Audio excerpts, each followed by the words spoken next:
so just in time.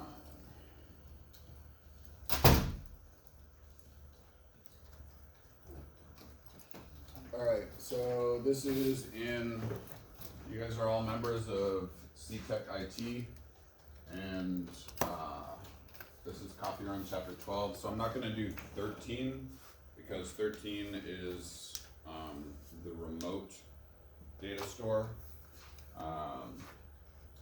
I can do that separately if you want, but since you don't have to do the remote data store for your independent project, I'm not going to go over it right now.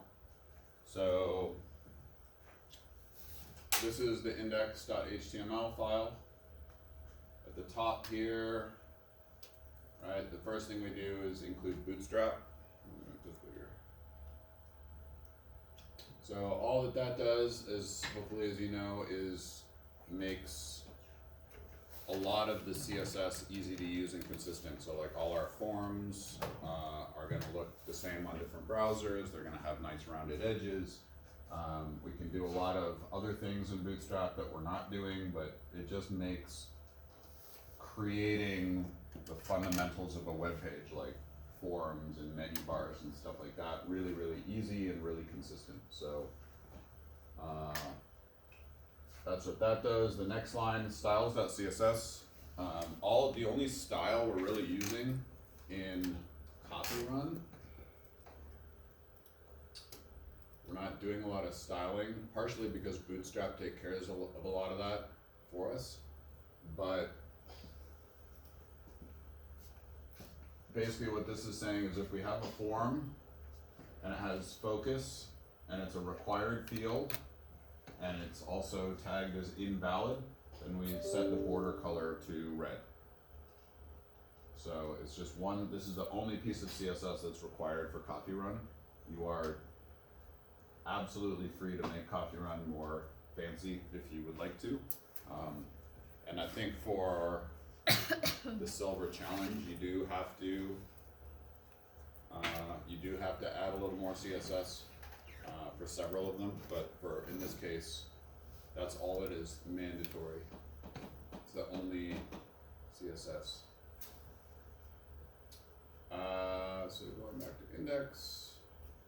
Oh, I should mention, some of you are getting errors that you don't have a fave icon. I just downloaded one off the internet and stuck it in there and it gets rid of the error. And you can see that oh no, you can't see it. I just downloaded a little coffee cup icon off the internet and I stuck it in there and it gets rid of that error. So if you see 404 fave icon not found, that's why. It's because you didn't create a little icon for up here. But you don't have to if you don't want to. All right. So we have this container, which is part of Bootstrap. We have our header, CoffeeRun. We have these divs, which have cards, right? Those are all Bootstrap terms. So a card, it looks like, I should bring it up.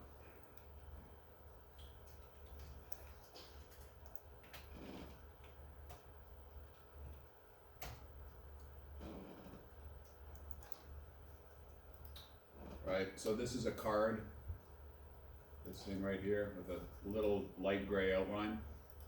And down here, this is another card. So it's just a Bootstrap term of what something is gonna look like. And again, you can format those if you want to with CSS. You can use different Bootstrap stuff if you wanna get into that. But anyway, so here's a form. And we use this tag, this special tag, data coffee order equals form, right? We're gonna use that tag as a reference in our JavaScript, just like we did with Autogram, where we had special tags that allowed us to reference special parts of Autogram. The rest of the stuff is hopefully pretty straightforward. We have a label, the coffee order, we have an input. And again, here is the autofocus means it is the first thing that gets the mouse focus, right? By default, it comes in there, it doesn't come in here. required means that it's required, and then the pattern means that it has to match this. And this is a regular expression. If you remember, it just means any letter from A to Z lowercase, A to Z uppercase, and it means more than at least one of them. That's what a plus sign means. So it has to have some writing in there, basically, some letters in there. Then we have an email. We have a placeholder. I mean, this is kind of obvious stuff. And a radio button.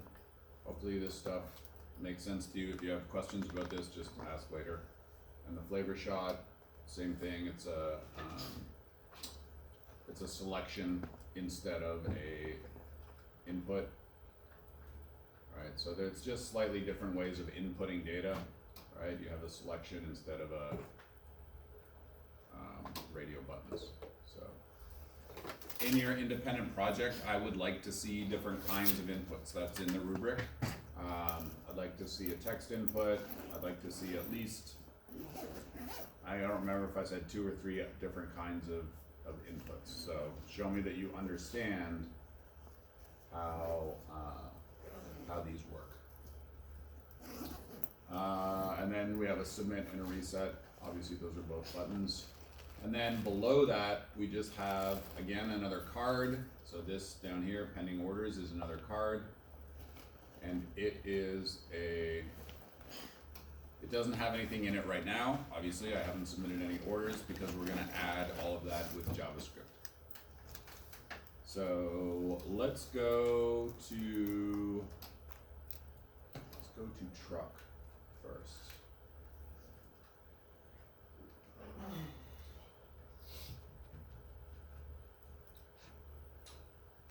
So once again, we get the app from the window. So we have one app across all of our web pages, right? We want to use the same one. We don't want to create a new app every time we refresh the page or anything like that. We always want to get that because that is where all of our variables are stored. If we go to main, right?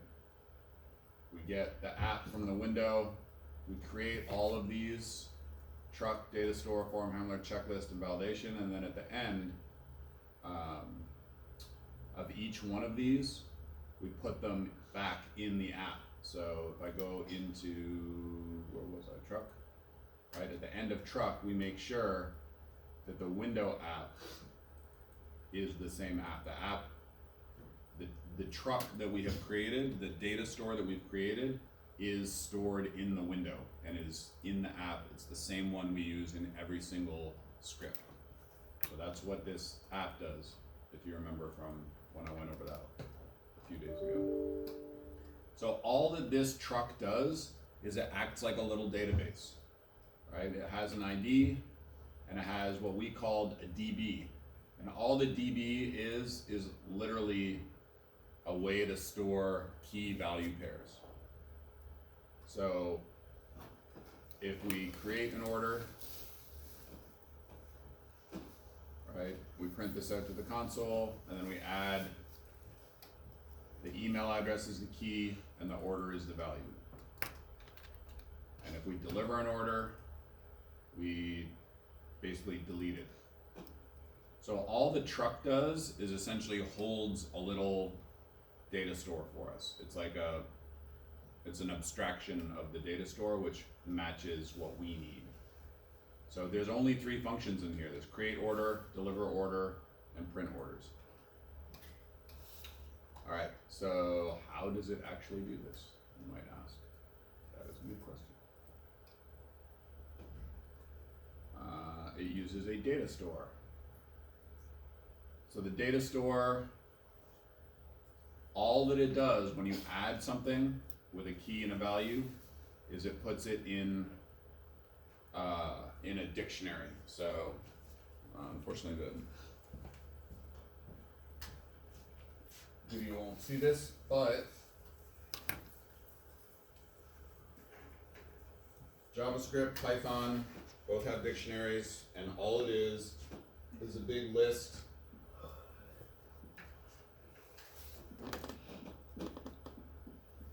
of the key and a value. So it's literally like a dictionary, or you might say like, I don't know, what is a zoo? And it has the definition of a zoo. In our case, our key is going to be an email address, and the value is going to be the coffee order. And so it just stores these one line after another. That is what a dictionary does. And so this data store function that we wrote, right, where the mouse pointer is pointing right now, it says this data, that's how you create an empty dictionary. So the first time we create it, the first time we run this program, it creates an empty data store. And then if you want to add something, it says the data at this key equals the value. So the data at this email address equals the coffee order. If I want to get something, I send what is the data at this email address. If I want to get all, I just return the entire list in my dictionary. And then if I want to remove something, all dictionaries in JavaScript, you can just call delete with a key. So if I wanted to delete zoo from my dictionary, I would just say delete data, and then I would pass in zoo. So again, this is pretty straightforward in terms of what it does, right? There's only the creation of it, of our dictionary, adding something, getting something specific, getting the entire list, and removing something specific. There's only the really 4 functions that we use. Yeah? So if this were an actual website, would when you log on to the website and you create the data store, the next time you revisit the website, wouldn't that just Yes. So that's the difference between chapter 12 and chapter 13, is chapter 12 uses this local dictionary that disappears every time you rerun it, whereas chapter 13, which isn't in this, uses what's called a remote data store. So it does this kind of stuff, but instead of storing it locally, it sends it to a different server, and that server stays permanent. So we're not doing back-end web design in this class, but I'm happy to write up something about that if you're more interested in it. But yes, that is a very, very, very good point. So the way this is set up right now in chapter 12, and the way you're going to do your independent project, you can actually use this data store for your project. I am okay with that. You will need to write your own truck, right, to do what you want, right? So truck takes that data store and kind of wraps it up in a coffee order app specific function, right? We create an order, we deliver an order, we print orders, but we created this data store specifically to be generic so that we could use it in other projects. One thing you often do as you're getting more advanced in web design is you might use something like data store for debugging and just have like a variable that says, if I'm in debug mode, use the local data store, and then otherwise use the remote data store if I'm like, so debug versus actual production. And that way you just have a true or false variable that switches from a local to a real database. But we're not going to get that fancy. All right, so we have a truck which holds a data store. So what's in main? So the first thing that it does is it creates all of these constructors, right? And it says if there is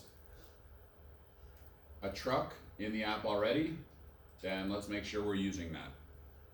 If there's not, right, if I go back into truck and it says get the truck from the app, and it goes into truck and it says,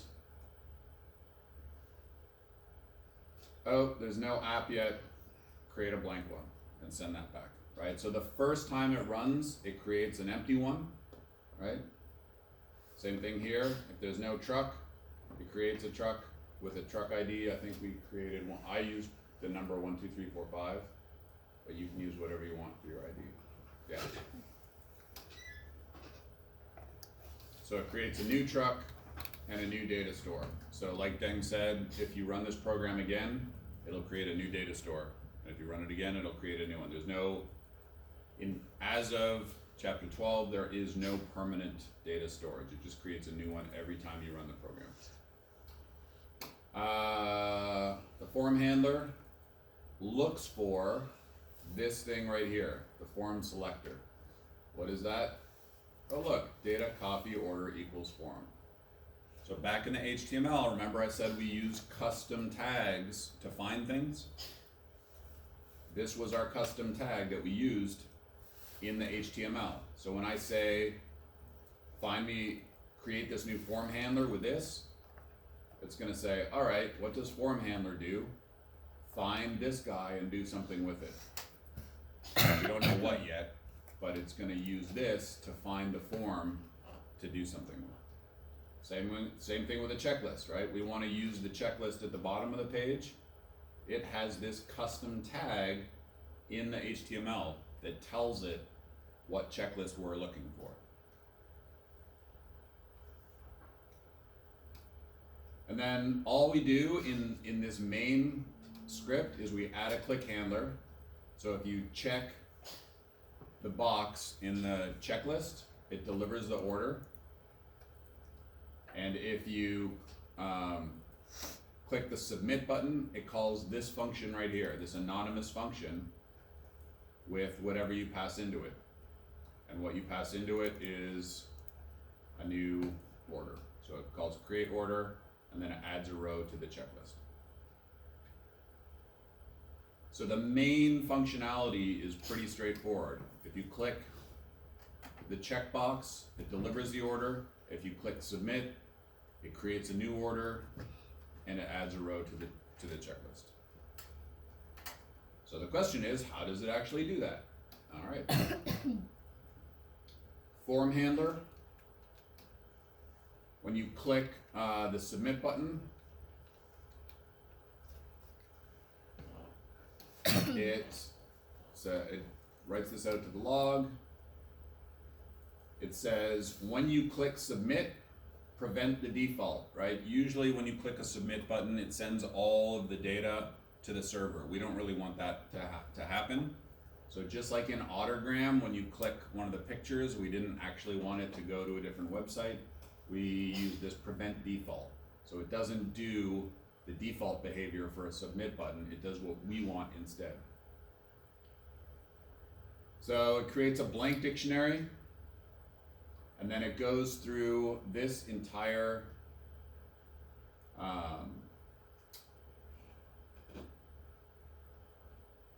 everything in the form, and it prints it out. Then it calls this function. Oh wait, this is a typo here. Oh no, there isn't. Sorry, I thought I called it something different. It calls this function on the data. So the data right here gets filled in by this loop right here. So this is a little bit tricky. It goes through, where is this?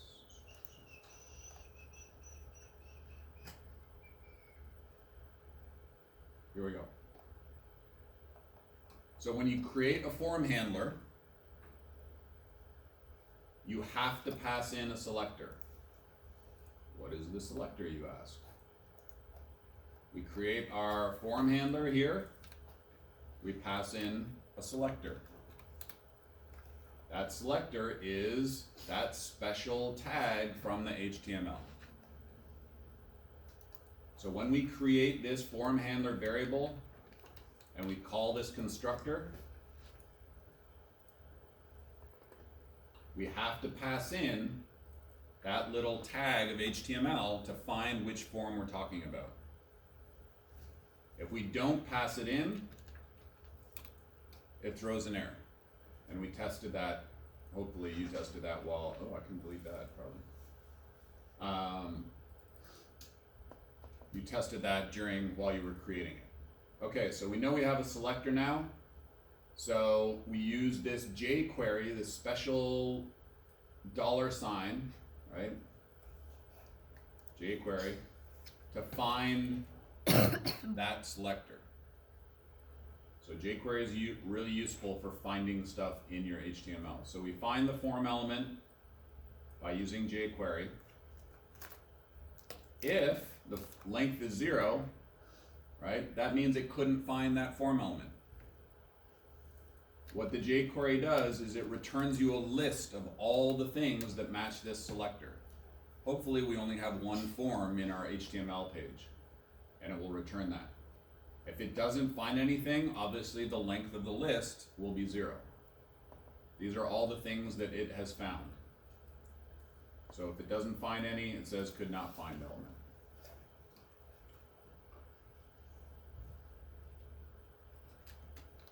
So once we have done all that, and that's all in the constructor here, right? That's what happens when you call it.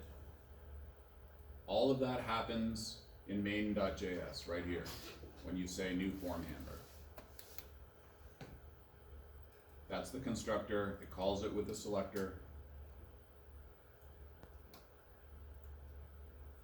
So all of this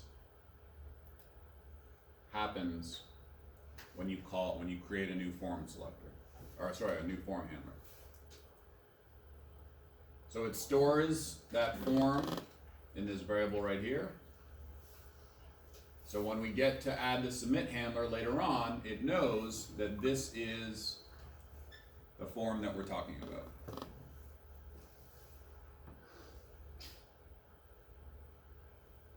So it goes through the form, adds all of the data to this little data dictionary right here.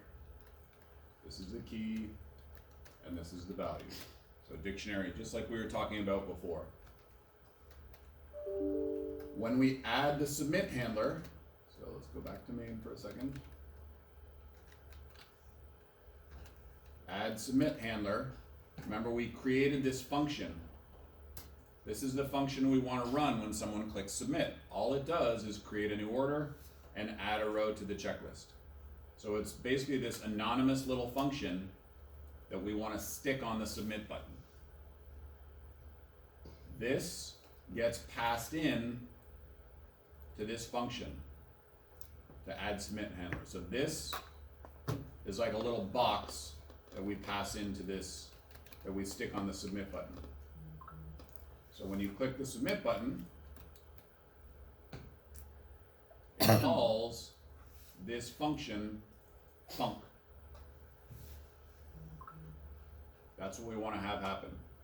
So the last thing that it does, once it's gotten all the data out of the form, is it calls that function, which creates the order and adds an item to the checklist. So this func is this function right here. When we add submit handler, we pass in this. JavaScript doesn't care if you pass in data, function, whatever. You pass it in, and form handler just takes that and calls it down here. And then we just reset the form and we focus back on the first field so you can add a new order in.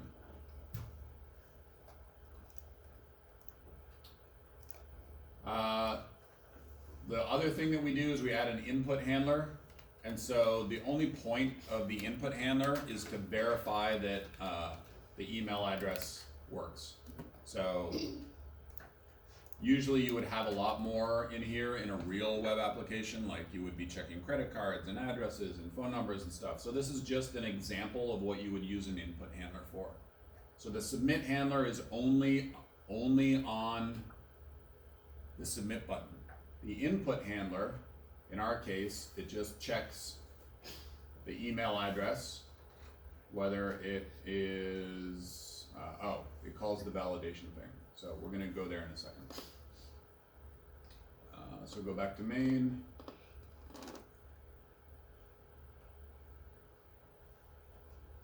And it just, the only input handler we've added is is it the right company email?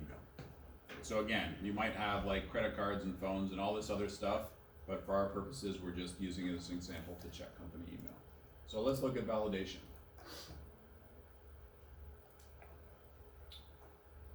So again, this time we don't really need a lot of code. The validation is, again, an anonymous function, and all it does is returns true or false. Does it end in @isd535.org? It tests it on the email that you pass in. So, is company email returns true or false based on this test? You pass in an email, it says, does it end in isd535.org? If it does, it returns true. If it doesn't, it returns false. And that's all that this does. So, form handler, you pass in that validation function again, just like you passed in a function for the submit handler, you pass in a validation function. Whenever there is input, we get the email address, and then we call that function, that validation function that we passed in on the email address. If it returns true, it must end in isd535.org, and if it doesn't, then we print out this error message. So that, in a nutshell, is our entire application. Right? There's really not a huge amount to it. I know it seems like it because you've spent weeks on it, but basically there is the data store in the truck, which stores your information and gives it back to you, and add, get all, and delete. There's the form handler, which deals with the submit button and the input and the checklist. And then there's validation that tells you whether you have the right email address. Let me see if I missed anything.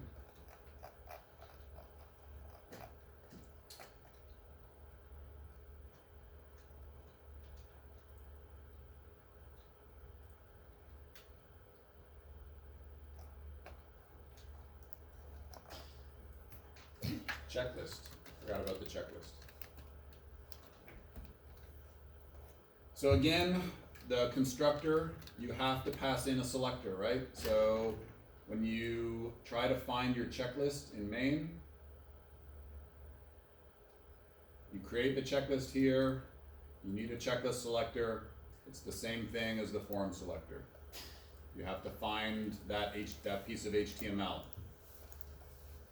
And your checklist can only do two things, really. Can add a row and it can remove a row. So all we have to do is add a click handler. So if you check the box, if you click, then it finds the email that you clicked on and it removes it, and it calls this function. So what is that function?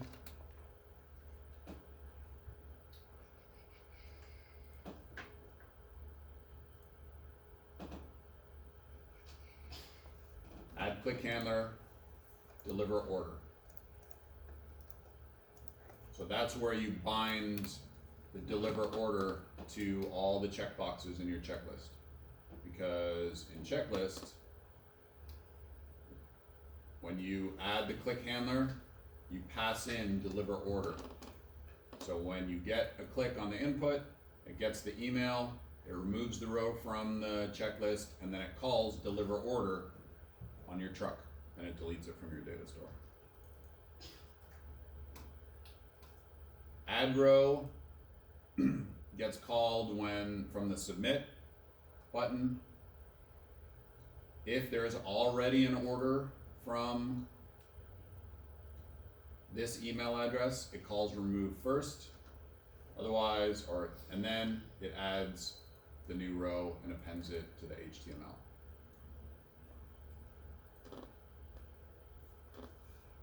So this is how it draws the HTML using jQuery. Remember that little $sign is jQuery. It looks for, or we know where the checklist is because we have it here, right? This element, we use the selector to find it. So we just add all this text, the coffee order, the size, the flavor, blah, blah, blah, blah, blah. And then we append it inside the checklist.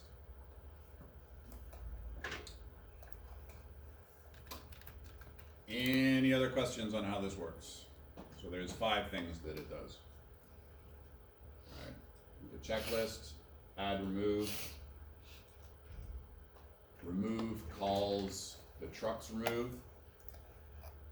If you check the box in the checklist, it removes the check. It removes item from the list and removes it from the truck. If you hit submit, it adds it to the truck and adds it to the checklist. All right. If there are no questions, then I will just post this somewhere in the assignment.